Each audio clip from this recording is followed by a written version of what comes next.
All right, so I'm going to spend most of the day, I think, talking myself into working on the Corvette. Not that this is such a huge job, but you know how things can get out of hand.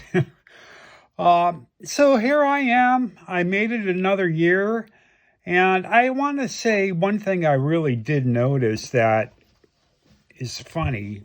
It's not that funny, but it seems I have lost a lot of things this past year, misplaced, like car keys. You know, my daily driver car is an older Lexus, and I've already sunk the money into the timing belt and, you name it. Um, it has had a lot of work, and I just put new struts in it, and that wasn't cheap. Yet, it's a great running car. And what happened was I lost one set of the keys. And I specifically remember looking at this keychain and, how neat it was. And the key is only one key for this model Lexus. It's a 2001 ES300. So it's one key. The base of the key has two or three buttons. One opens the trunk, so it has the electronic part of the key as well. Okay, so you lose the key, you lose everything. I ordered a couple off online. Turned out they're too short. I didn't realize it, and the locksmith, where I paid $53, tax included, to get the new key ground, because it comes only a blank blade, as they call it. He didn't realize it wasn't the same length as the original key, and I didn't realize it either. Went home, did the programming process. It doesn't work. It's a series of, okay, hit the brake 3 times, hit the gas 5 times, shut it off.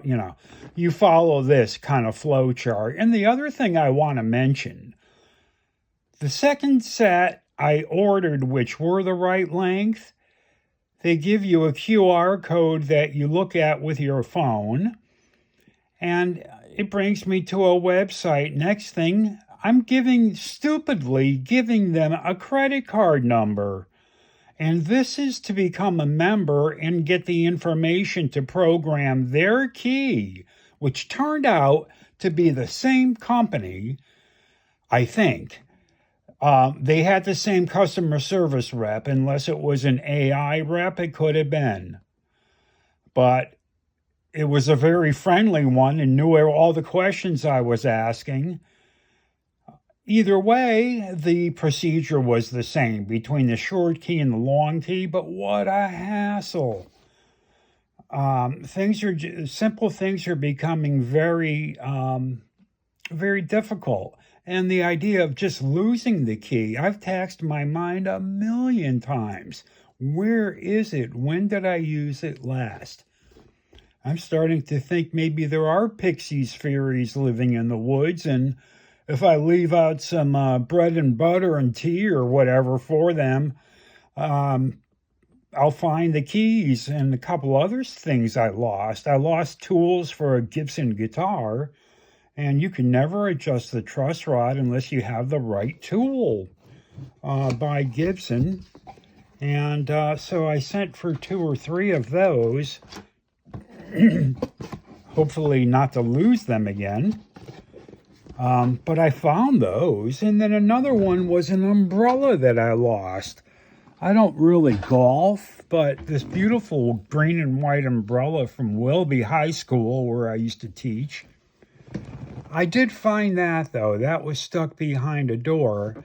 But the keys to the Lexus, that was an expensive mistake. And it's a pain running around trying to get it this done correctly. And the only original key I have left is very much worn, the locksmith said.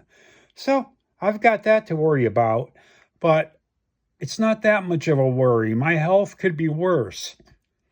And it seems that my lying around for a year, basically, I'm watching YouTube. I have to say, I watch YouTube all the time. I'm the best seller of YouTube. I really enjoy everything I watch.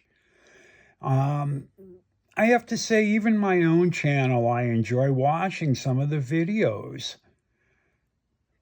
However, anything you put on, it's funny how it just goes in sequence, and it is things you're interested in.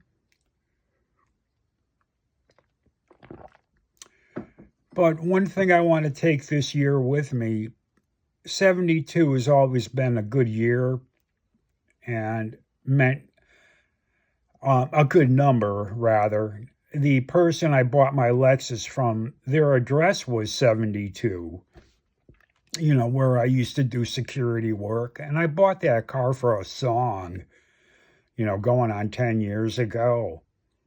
And I just want to keep it. If I have to really be honest, I wouldn't be surprised if that car was wrapped in the right rear quarter. There's always something you can feel when you drive a car. If you're a good driver, which I am. And I learned to drive racing cars at an early age. At Lime Rock, my Uncle Lou would race Austin Healey's and actually let me drive. And I got to be quite the driver. You can tell when something isn't quite right. There's a slight bit of tracking or a slight bit of rattle over bumps that just never goes away. I had a Saab like that too, son of a gun. And I made I think $500 a head. They cheated themselves, and I never answered the phone when they called me back. They were probably calling me back to say, don't take that car. I had such trouble with it. I put custom wheels on it, which were really expensive at Town Fair. Really nice wider mags and whatever you call them back then and there. As soon as I did that, the car didn't even go down the road. I had to put spacers on it because that right rear quarter was smacked. And if a car gets into an accident, that's probably about where it's going to hit. So, it's body shops do a good job. The other thing is you always see a little rust coming through that area. Usually right above the wheel well. You can't quite get rid of that. And that's an indication too. But anyway, that's my deal with the car. My music business isn't really a business because I don't really have the energy to put it together and look for jobs and play. And I perform myself. I'm playing at a party this Saturday at my neighbor's. He has a large house on the hill, real Hollywood-like here in Connecticut. And he's got a jazz player coming up, Jumping Jazz Jason, and he's going to play. And then, I sort of invited myself to bring this Gibson acoustic. I just put new strings on it. And this is a nice 1976. I didn't realize it was that old. And so I'm bringing that. And it is electric. I'm going to use a tan Fender amp, Acoustasonic, and plug in a SM58. Keep it simple, stupid, I'm going to try to play at least 2 or 3 songs. I'm not sure which ones yet, but I'm going to try to be good. As I always try to be good, but somehow, who knows, things don't always work in your favor.